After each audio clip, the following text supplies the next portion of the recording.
Good, happy Sunday evening, December 2020. I'm Riley King, and welcome to the Riley King Newscast, right here on the Riley King Network. We have a lot of news to get to this Sunday evening, so let's begin. First up, we begin with COVID-19 updates. 947 new COVID-19 cases reported in New Hampshire, 6 additional deaths. New Hampshire health officials reported 947 new COVID-19 cases on Sunday and 6 additional deaths attributed to COVID-19. COVID-19 in New Hampshire. Information, new updates and data. Let's take a look at that right now.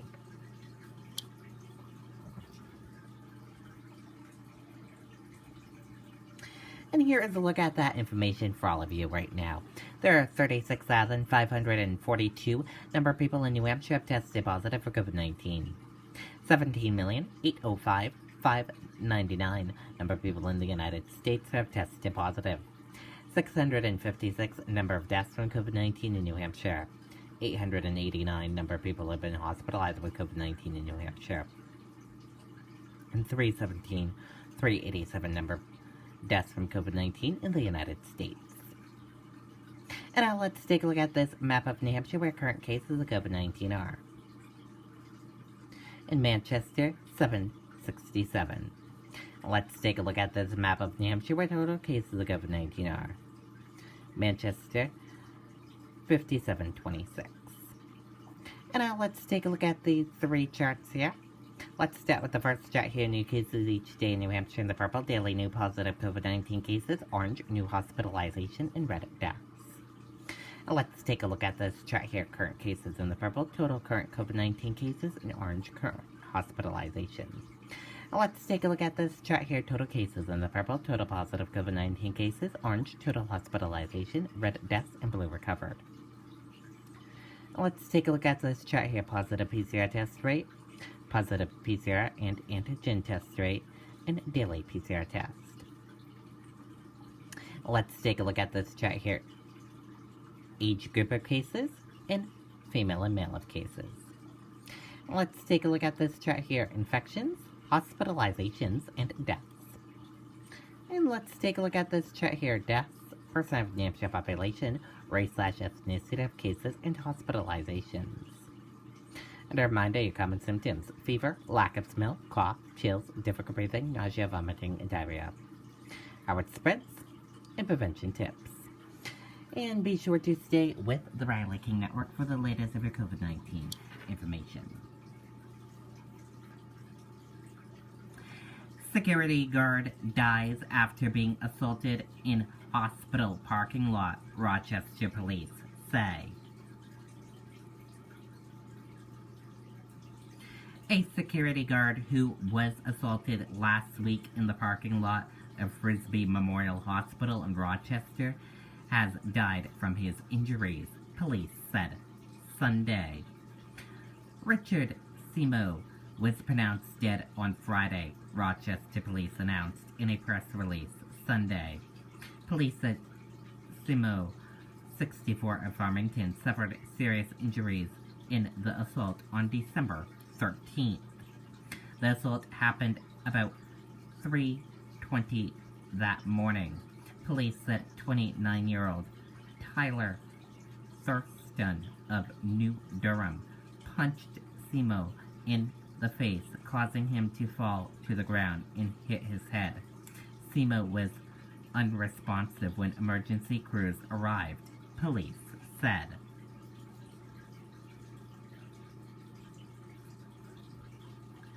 Thurston was charged with second-degree assault and is being held on bail. It's unclear if he will face additional charges. An autopsy was set to be performed on Simo on Sunday. In a statement, the hospital said, "Our hearts are broken over the loss of Rick Simo, our beloved Frisbee Memorial colleague since 2019. It is difficult to put into words what Rick means to our hospital and colleagues he worked beside. His impact to those he worked with will be averseling due to his incredibly work ethic in ensuring the safety of our Frisbee family. We offer our deepest sympathies to his family and friends and everyone he blessed along the way. The statement said, "We are reminded of the courage he and his fellow security officers exhibit every day to keep our patients and colleagues safe." Rochester Police said they're still looking to talk to anyone who witnessed the incident. They can be reached at 603-330-7128. 3 New Hampshire students walking from Mount Washington to Hampton Beach for mental health awareness.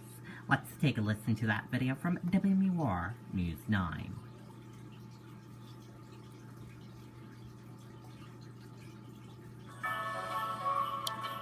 This year, I got the most unique gift for the holidays. My wife gave me a Fleet Air Club membership.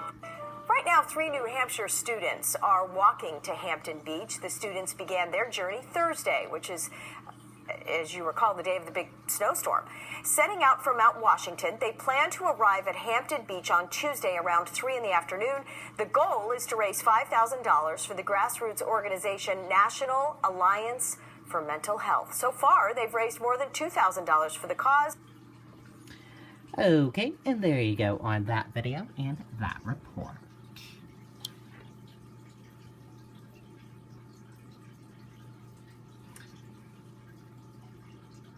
New Hampshire House Republican Majority Caucus nominates Parker for Speaker. Let's take a listen to that video right now.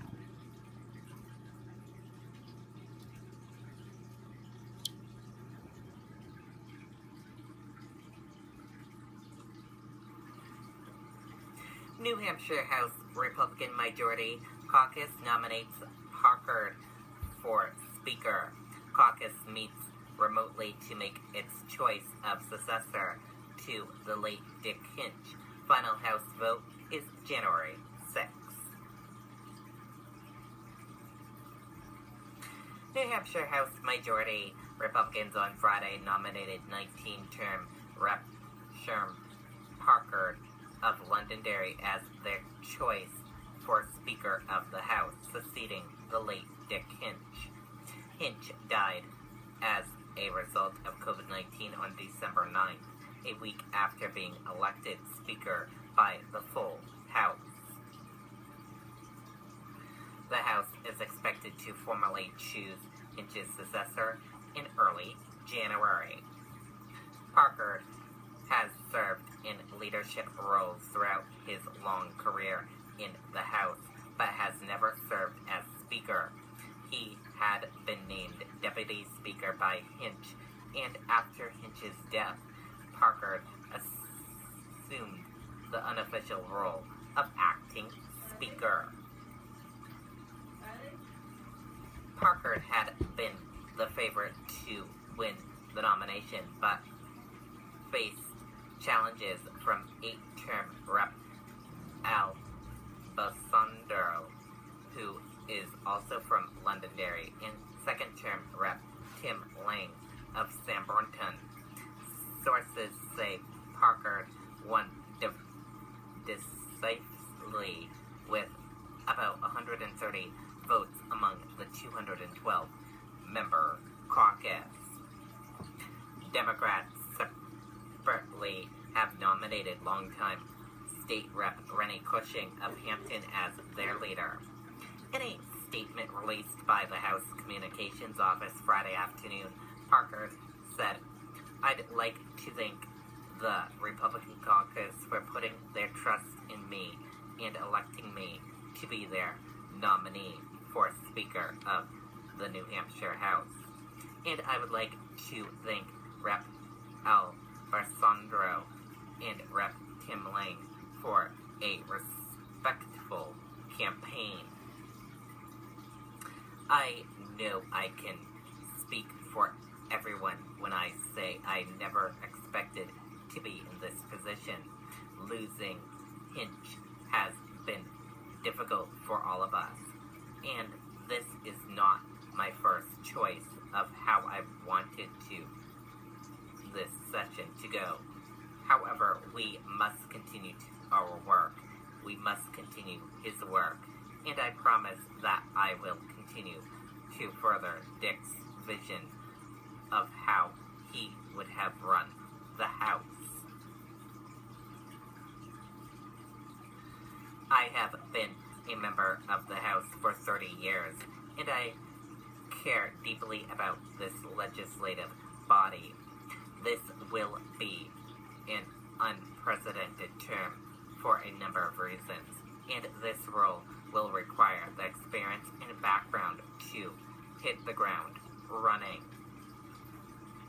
I echo late Speaker Hinch, one of my best friends, in his only notice to members. We have some significant challenges ahead of us. We need to get the people's work done in the midst of a public health emergency. It won't be easy, but I believe we can meet our goals and deadlines while putting health and safety first. Let's buckle down. Let's get to work. Let us lead by example. Let's conquer these challenges together.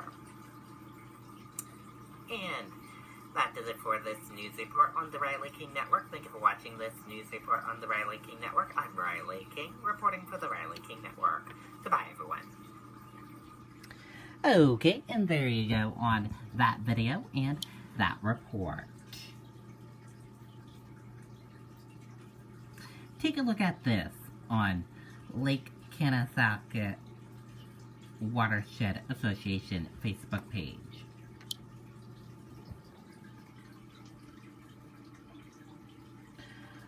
Our juvenile loon got stranded in the ice Friday night. Mark and Kevin worked with the Loon Preservation Committee over the weekend to rescue it. The invasion loon was finally captured at noon on Sunday today. John Cooley of LPC is a dedicated man. The loon was approximately 150 yards off Killingwood in very thin ice. It will be brought to Concord for blood testing and examination to determine if it is healthy enough to be released. And here are some photos, as you can see here.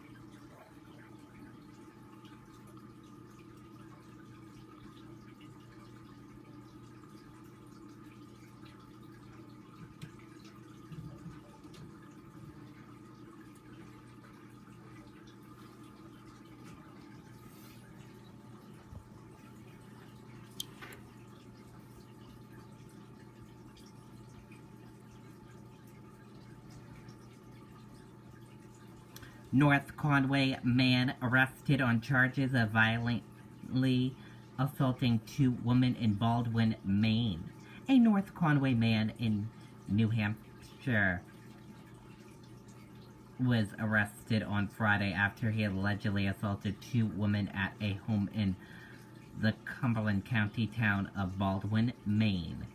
And that does it for this evening edition of the Riley King Newscast, right here on the Riley King Network. I hope you all have a great rest of your evening, and I'll see you back here tomorrow for another newscast.